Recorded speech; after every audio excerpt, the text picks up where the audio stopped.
ఒడిశా రాష్ట్రంలోని పూరి జగన్నాథ్ ఆలయం గురించి తెలియని వారు అంటూ ఎవరు ఉండరు. ప్రతి ఏటా అక్కడ జరిగే రథోత్సవం ఎంతో ప్రసిద్ధి కలది. ఈ ఆలయానికి ప్రాముఖ్యత గురించి అందరికీ తెలిసి ఉండొచ్చు. కానీ అక్కడ ఆశ్చర్యపరిచే నిజాల గురించి మాత్రం అతి కొద్ది మందికి మాత్రమే తెలిసి ఉంటుంది. అవేంటో ఈ వీడియోలో తెలుసుకుందాం. ఈ వీడియో ఎక్కడ స్కిప్ చేయకుండా చూడండి. నెంబర్ 1, ఆలయం పైన ఉండే సుదర్శన చక్రాన్ని ఎక్కడి నుంచి చూసినా అది మన వైపే తిరుగుతుందని భ్రమను కలిగిస్తుంది. ఇలా ఎలా నిర్మించారనేది కూడా అంతు చిక్కడం లేదు ఇప్పటికి కూడా.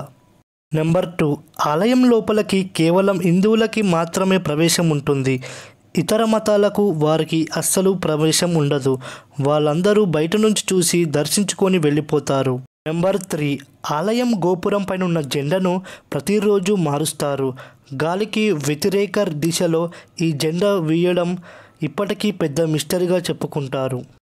నెంబర్ 4, ఆలయంలో ప్రసాదం తయారు చేసే విధానం కూడా అద్భుతంగా ఉంటుంది. 7 మట్టి కుండలను ఒకదానిపై ఒకటి ఉంచి వండుతారు. కానీ కింద ఉన్న కుండను కన్నా మొత్తం పై ఉన్న కుండల్లోనే ప్రసాదం త్వరగా ఉడుకుతుంది. నెంబర్ 5, ఈ ఆలయంలో నీడ కూడా ఎక్కడ కనిపించదు. నీడ రాకుండా ఇంత పర్ఫెక్ట్గా ఎలా నిర్మించారనేది కూడా ఇప్పటికీ ఒక మిస్టరీ. నెంబర్ 5, పక్షులు దేవాలయం పైన గోపురం పైన వాలుతాయి. కానీ ఒక్క పక్షి కూడా ఈ ఆలయం పైన ఇప్పటి వరకు వాలకపోవడం కూడా ఇందులో ఒక మిస్టరీ. అన్ని ఆలయంలో దేవుడి విగ్రహాలు రాయితో తయారు చేయబడతాయి. కానీ పూరి జగన్నాథ్ ఆలయంలో మాత్రం చెక్కతో తయారు చేయబడుతుంది. దీని వెనుక ఒక కథ ఉంది. పూర్వం గుప్తుల కాలంలో ఒక రాజుకు శ్రీకృష్ణుడి కలలోకి వచ్చి సముద్రం వద్ద దర్శనమిస్తానని అంటాడు. సముద్రం వద్దకు వెళ్తే ఒక చెక్క కనపడుతుంది. ఈ చెక్కతో శ్రీకృష్ణుడి విగ్రహాన్ని తయారు చేయమని చెప్తాడు. ఇలా కృష్ణుడి విగ్రహం తయారవుతుంది.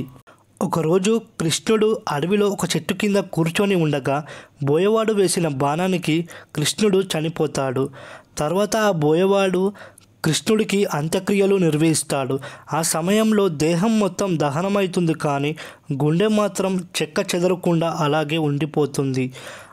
ఆ గుండెను తీసుకెళ్ళి సముద్రంలో కలపగా అటుగా వచ్చిన వేటగాడు దాన్ని తీసుకుంటాడు. అప్పటికే నీలిరంగంలో మారిపోయిన ఆ గుండెను తీసుకెళ్ళి ఒక దైవ ప్రసాదంగా భావించి ఒక గుహలో ఉంచి నిత్యం పూజిస్తాడు. ఆ తర్వాత వేటగాళ్ళ వారసుల నుంచి ఆ పదార్థాన్ని తీసుకున్న పూరి జగన్నాథ్ స్వామి విగ్రహంలో పెట్టేస్తాడట. ప్రతి 12 ఏళ్ళకి ఒకసారి విగ్రహాలను మార్చినప్పుడు శ్రీకృష్ణుని గుండెని కూడా మారుస్తానని చెబుతారు. గుండెను మారుస్తున్నప్పుడు ఇప్పటి వరకు ఎవరైనా చూశారంటే లేదనే చెప్పాలి. ఎందుకంటే 12 ఏళ్ళకు ఒకసారి జగన్నాథుడు విగ్రహం మార్చే సమయంలో పూరి నగరం మొత్తం చీకటిమయంగా మారుతుంది. ఆలయం ప్రాణంగా చుట్టుముడతారు. ఆ సమయంలో ఆలయం లోపలికి ఎవరికీ ప్రవేశం ఉండదు. దట్టమైన చీకటి ఉన్నప్పటికీ పూజారికి కళ్ళకు గంతలు కట్టుకుంటాడు. చేతులకు గ్లౌజులు వేసుకుంటాడు. పాత విగ్రహం నుంచి శ్రీకృష్ణుడి గుండెను తీసి కొత్త విగ్రహంలో ఉంచుతారు. 1000 సంవత్సరాలుగా ఒక విగ్రహం నుంచి మరో విగ్రహాన్ని మారుతున్న ఈ గుండెని ఇప్పటి వరకు ఎవ్వరూ చూడలేదు.